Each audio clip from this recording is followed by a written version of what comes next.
অবগত আছেন যে আল্লাহর রহমতে আমরা খেলোয়াড়দেরকে একটি বেতন কাঠামোর ভিতরে আনার একটি নীতিগত সিদ্ধান্ত নিয়েছি। পাশাপাশি আমাদের জাতীয় শিক্ষাক্রমে আমরা চতুর্থ শ্রেণী থেকে খেলাধুলাকে বাধ্যতামূলক করতে যাচ্ছি।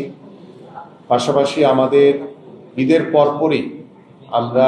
হয়তোবা মিডিল অফ এপ্রিল কিংবা এন্ড অফ এপ্রিলে গিয়ে আমরা সারা বাংলাদেশে উপজেলা পর্যায় থেকে শুরু করে জেলা, বিভাগীয় পর্যায় এবং জাতীয় পর্যায় পর্যন্ত আমরা নতুন করে স্পোর্টস একটি কর্মসূচি হাতে নিতে যাচ্ছি,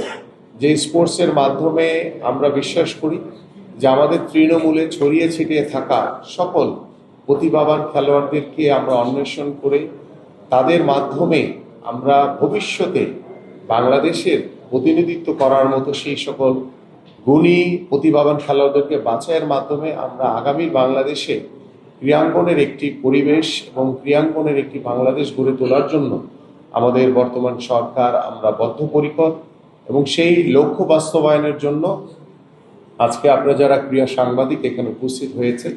আমি আপনাদের কাছে সবসময় সহযোগিতা চাই যে আপনাদের আজকে মারিয়ার বিষয়টি যখন আমি গত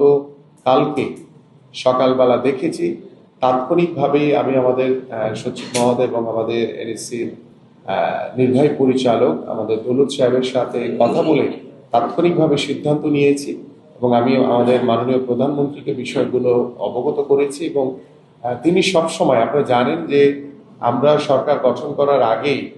আমাদের মাননীয় প্রধানমন্ত্রী দীর্ঘদিন ধরে যখনই কোনো খেলোয়াড় কোনো অসহায় অবস্থায় তার জীবন চলছিল,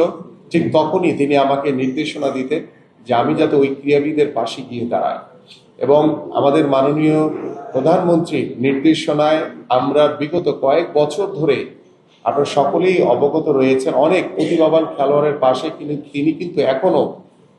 আমাদের সেই সহযোগিতা, আমাদের মাননীয় প্রধানমন্ত্রী সেই সহযোগিতা কিন্তু চলমান রয়েছে এবং এটি সবসময়